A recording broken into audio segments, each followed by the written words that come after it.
নমস্কার বন্ধুরা, আশা করি সকলে ভালো আছেন এই গরমের মধ্যে। হ্যাঁ, আজকে গরম থেকে মুক্তি পাওয়ার সামান্য কিছুটা মুক্তি পাওয়ার জন্যই আমি আজকে এই রেসিপিটা নিয়ে এসেছি।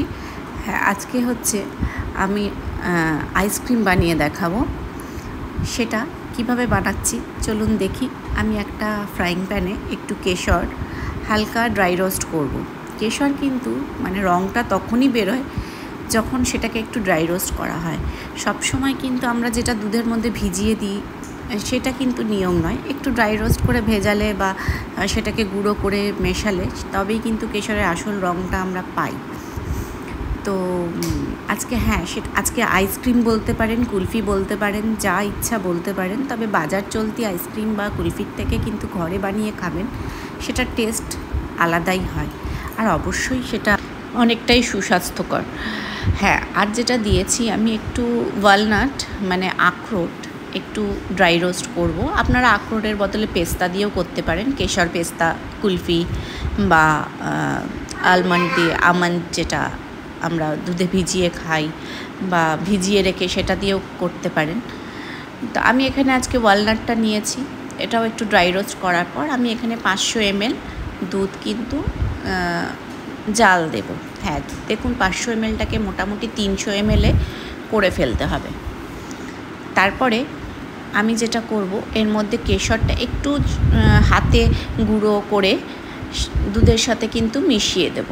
আর যেই বাটিটাতে আমি কেশর দিয়েছি সেই বাটির মাপ করেই কিন্তু আমি সব কিছু বাকি যে ইনগ্রিডিয়েন্টসগুলো আছে সব দেব। তো এবার দুধটাকে আমি কেশরের সাথে কিন্তু জাল দিতে থাকবো। আমি একদম গুঁড়ো করিনি, কারণ তাহলে যে কেশরের দেখতে পাওয়া কুলফি হওয়ার পরও যে কেশরটা আপনারা দেখতে পাবেন সেটা খুব ভালো লাগে। তো আমি একটু আধা ভাঙা মতন করেছি। তো এটা করে আপনারা অবশ্যই বাড়িতে দেখবেন। দেখুন, এবার নিয়েছি আমি মিল্ক পাউডার। হ্যাঁ, এখানে আমি নিয়েছি প্রায় এই 1 বাটি মিল্ক পাউডার, ছোট 1 বাটি। আপনারা যেই বাটি যেরকম পরিমাণে দুধ নেবেন ঠিক সেরকমভাবেই একটা ছোট বাটি মাপ করে আপনারা গুঁড়ো দুধটা দেবেন। ধরুন আমি এখানে 4 টেবিল স্পুন মতন গুঁড়ো দুধ ইউজ করেছি 500 ml দুধে।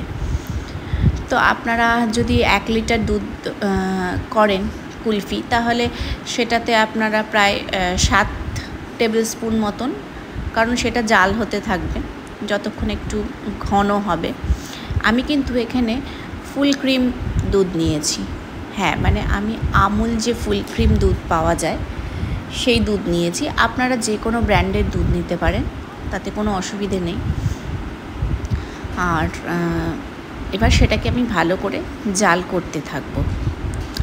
হ্যাঁ, আসলে গরমটা এতই বেশি হয়েছে আর বাইরে বেরোতেও ইচ্ছে করে না। দেখুন, এবার সেই একই বাটিতে আমি চিনি নিয়েছি। আমি কিন্তু খুব বেশি মিষ্টি পছন্দ করি না, বা আমার বাড়িতে কেউই বেশি মিষ্টি খায় না। আপনারা মিষ্টি না চাইলে গুড় দিয়েও করতে পারেন, সেক্ষেত্রে টেস্টটা আলাদা হবে। এই কেশর ওয়ালনাটের যে ফ্লেভারটা বা টেস্টটা সেটা আপনারা পাবেন না। কিন্তু যদি আপনারা আরেকটু স্বাস্থ্যজনিক চিন্তা করেন, তাহলে হয়তো গুড় ইউজ করতেই পারেন, কোনো অসুবিধে নেই। তো আমি এখানে চিনিই দিয়েছি। তো সেই ছোটো বাটির 1 বাটি চিনি দিয়েছি। হ্যাঁ, যেটা বলছিলাম, তো বাইরে বেরোনোর তো এখন ইচ্ছেও করে না, কিন্তু বেরোতে তো হয়।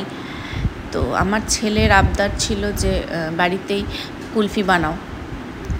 তো ভাবলাম ঠিক আছে, তাই বানাবো। আর আমি আরেকটু দিয়েছি হচ্ছে এখানে হেভি ক্রিম। আপনারা যেই ক্রিমগুলো পাওয়া যায় ফ্রেশ ক্রিম, সেগুলোও কিন্তু ইউজ করতে পারেন। আমার কাছে হেভি ক্রিম ছিল, আমি হেভি ক্রিম দিয়েছি। হ্যাঁ, অনেকে কিন্তু এর মধ্যে অ্যারারুটও দেন, কর্নফ্লাওয়ার দেন, তো দিতে পারেন, আমার কোনো অসুবিধে নেই। আমি কর্নফ্লাওয়ারটা দিইনি, আমি সেটা বাদ দিয়েছি। আর দিয়েছি ওয়ালনাটটা। হ্যাঁ, ওয়ালনাটটাও কিন্তু আমি এখনই দেওয়ার পর আমি এবার এই মাটির বাটিগুলোতে দিয়ে দেবো, কারণ মাটির বাটিতেই না বেশি ভালো লাগে এই মটকা কুলফি যেরকম হয় সেটা দেখতে। তা আপনাদের কাছে যেরকম মোল্ড থাকবে আপনারা তাতেই কিন্তু বানিয়ে খেতে পারেন আর কি। তো আমি দেখুন পুরো বাটিগুলোতে ভরে নিয়েছি।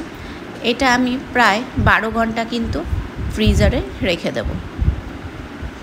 আর ওপর থেকে একটুখানি কেশর দিয়েছি সাজিয়ে দেওয়ার জন্য, দেখতে ভালো লাগবে।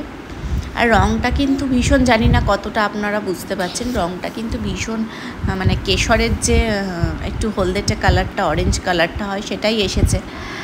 তো চলুন তাহলে 12 ঘন্টা এটা আমি ফ্রিজারে রেখে দেব। আর হ্যাঁ, সবথেকে বড় কথা, এটা কিন্তু ঠান্ডা করে তবেই ফ্রিজারে ঢোকাবেন। যে কোনো কিছুই গরম কিন্তু ফ্রিজারে ঢোকাতে হয় না।